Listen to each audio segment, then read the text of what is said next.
Following is a brief introduction to using Markdown, and specifically Markdown in the Jupyter notebook. Markdown is a very simple and easy to use markup language for formatting text.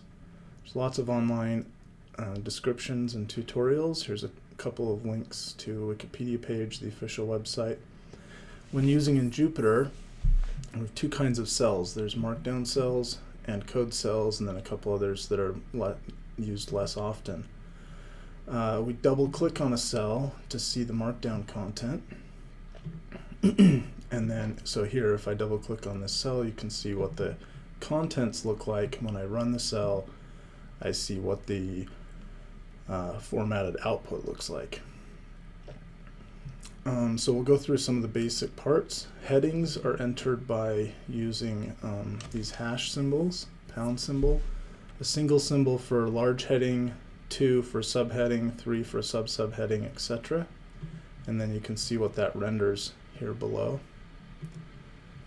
To make lists, we simply use a star symbol and then a space and then whatever text indicates the items. To make a sub-bullet, we just indent. So if you indent and then start a sub-bullet and then indent a sub-bullet, etc., and you can see what this renders. So you can't really control the symbol size or the symbol shape. That happens automatically. It is possible to edit those, but normally you just take what it gives you, and that's the price that you pay for having a really simple, easy to use formatting language. If you want to do a numbered list, then you, instead of starting with bullet points, you use 1 dot, 2 dot, etc. And then for a sub item, indent as before, 1 dot, 2 dot, etc., 1 dot. And you can see how it works. Now here we use 1 and 2 to indicate that it's a numbered list, but the 1 and 2 aren't specific and they're automatically specified. So you can see the first level, it gets 1 and 2, and then the sub-levels A and B, and then a sub-levels of lowercase a. It's technically not even required to put the 2's there. As long as you specify a 1, then it knows that it's numbering and it automatically counts for you.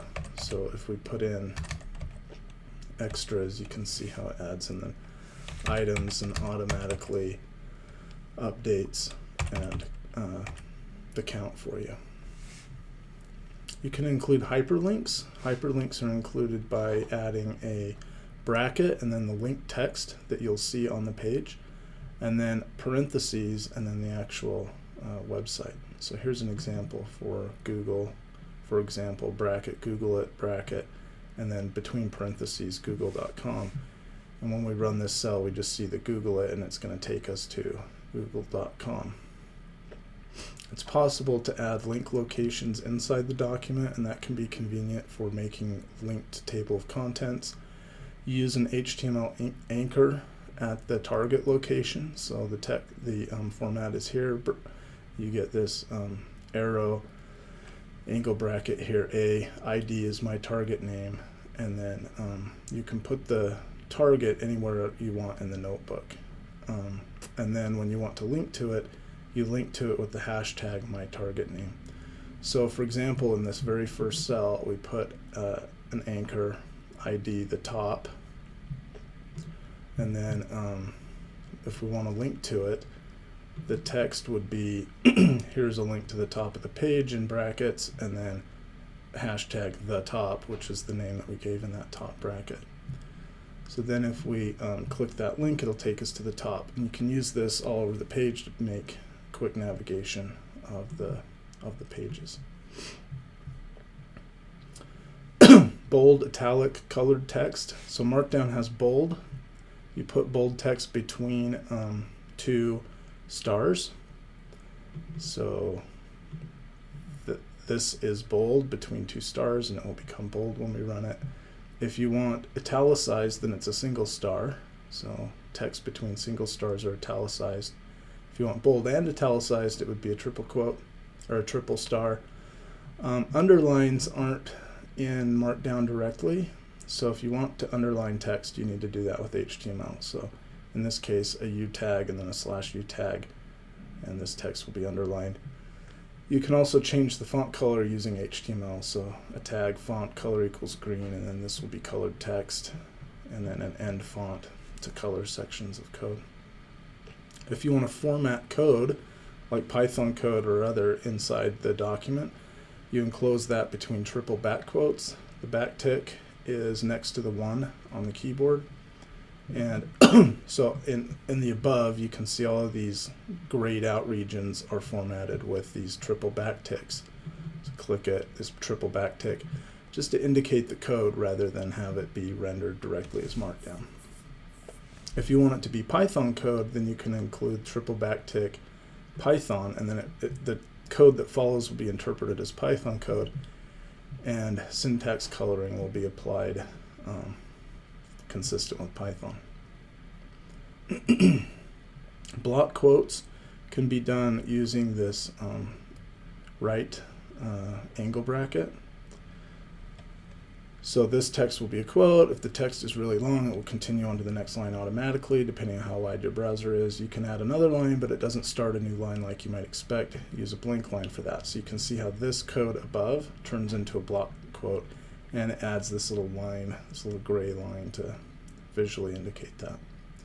You can include formatted tables. So you have these go between vertical bars. It's above the enter key on the keyboard, and this first line will be a bolded heading, and then you have this separator with the vertical or the horizontal line, and then the different sections of the table. This colon indicates an alignment character. So if you have colon and then dashes, then it's left aligned. If you have colon on both sides, it's center aligned, and if you have a colon on the right, it's right aligned. And annoyingly, Jupyter ignores this and formats it how it likes. But you can see the table formats is fairly nice, and alternates between gray and white to make it easier to see. We can include images. Those can be included in Markdown with an exclamation point and then bracket, the alt text, and then the path to the image. But I find that it's a little bit easier and more flexible to do this in Jupyter to just use HTML. If I use an HTML image tag, we get angle bracket img source, the path to the file. That can be a local path on your computer, or it can be a website, a web link. And then you can include the width, whatever width size you want. So if I double click, this image that shows below is this image tag, and this one happens to be located on a web page.